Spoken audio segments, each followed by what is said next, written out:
Any or research in వేద? ఆర్య సమాజ్ ఇచ్చిన వాళ్ళు పబ్లిష్ చేసిన వేదాల పుస్తకాలు చదివానండి. ఓకే. ఓకే. అందులో వాళ్ళు అంటే క్లెయిమ్ చేసుకున్న ఈ వేదాలు ఇప్పుడు 4 ఉన్నాయంటారు కదా సార్.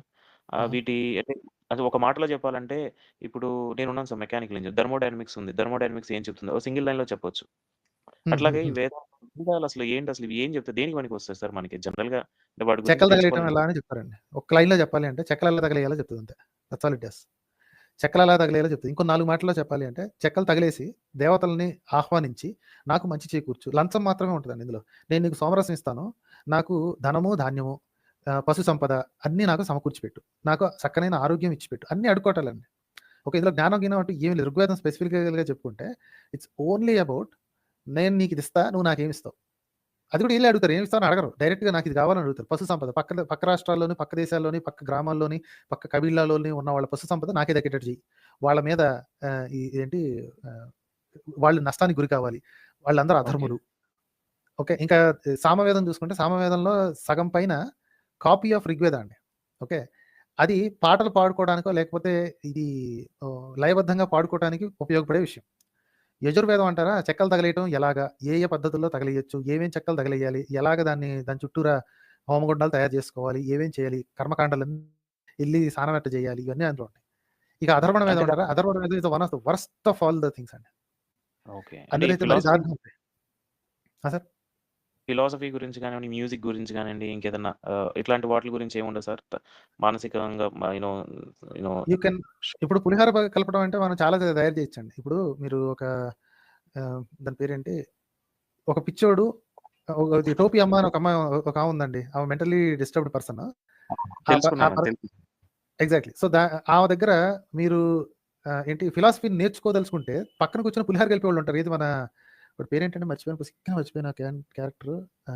నెత్తి మీద బొట్టు బొట్టు పెట్టుకొని భలే చందమామ కథలు చెప్తుంటాడు. మెకాఫీలో సీనియర్ డైరెక్టర్‌గా పనిచేసాడు ఆ క్యాండిడేట్.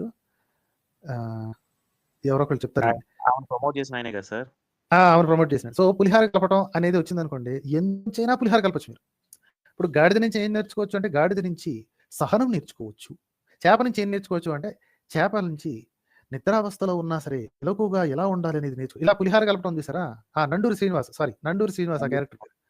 అవును. సో, సొల్లు కబుర్లతో పులిహోర కలిపే సన్నాలు ఉన్నంత కాలం అండి, మీరు ఎట్టాంటి పుస్తకం ఇచ్చినా, మీరు ఆఖరికి హిట్లర్ రాసిన 'మైన్ కాంఫ్' ఉంది కదా! దాన్ని తీసి కూడా అందులోంచి కూడా ఫిలాసఫీ తీయొచ్చండి మీరు.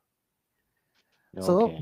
దాని నుంచి వచ్చిన ఫిలాసఫీల కంటే కూడా అసలు అది ఏం మాట్లాడుతుంది అనేది డైరెక్ట్‌గా చూడాలి. ప్రతిదాన్ని మనోళ్ళు తప్పించుకునేది ఏంటి అంటే, లేదు అది అల్లిటరేషన్‌లో ఉంటది. అది సిమిలీలోని ఏమంటారు అల్లిటరేషన్ అంటే ఇది అలంకారప్రాయం. అలంకారంలో రాసి ఉంటది. మీరు దాన్ని ఉన్నదున్న మీనింగ్ తీసుకుంటే మీకు అర్థం కాదు. నేను ఇంటర్ప్రెట్ చేస్తాను చూడండి అని చెప్పి పులిహోర కలుపుతారు చూసారా? ఆళ్ళు తయారు యాహ్! చేస్తారండి మొత్తం దానిలోని మీనింగ్ అంతాని.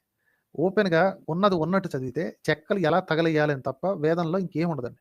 ప్లస్ దానిలో వేదంలో చదువుతూ ఉంటే మీకు అప్పటి జనాలు వేదాన్ని నెత్తిన పెట్టుకొని తిరిగే జనాలు ఎలాంటి విషయాలని ఎక్కువగా భావిస్తారు. అంటే ఎలాంటి విషయాలను ఎక్స్‌పెన్సివ్‌గా, గొప్పగా భావిస్తారనే విషయం తెలుసుకోవచ్చు. అది ఓకే. కంపోజ్ చేసిన టైంలో. అంటే వాళ్ళకి పశు సంపద అంటే వాళ్ళు ఆ పుస్తకం మొత్తం మీద వేదంలో ఉన్న ఎక్కడ కూడా ఆహ్, స్నాన గదులు ఏర్పాటు చేసుకోవడం అనేది లేదు. ఓకే. ఫ్లోయింగ్ వాటర్‌ని కంట్రోల్ చేయడం అనేది చేత కాదు ఆళ్ళకి. ఎళ్లి నదుల దగ్గర స్నానం చేయటం, సముద్రాల దగ్గర స్నానం చేయటమే తప్ప, ఒక స స ఏంటి ఇంటి దగ్గరకి తెచ్చుకోవటం, ఒక ఫ్లోయింగ్ వాటర్‌ని కంట్రోల్ చేయడం అనేది చేత కాదు ఆళ్ళకి. ఓకే. అంటే బట్టలు కట్టుకోవడం, ఓన్లీ చుట్టుకోవడమే తప్ప కుట్టుకోవడం చేత కాదు ఆళ్ళకి. These are the things you can easily decipher from those texts అన్నమాట. ఓకే. ఫైన్ ఓకేనండి? Sir. Thank right yeah! Sir అయితే. థాంక్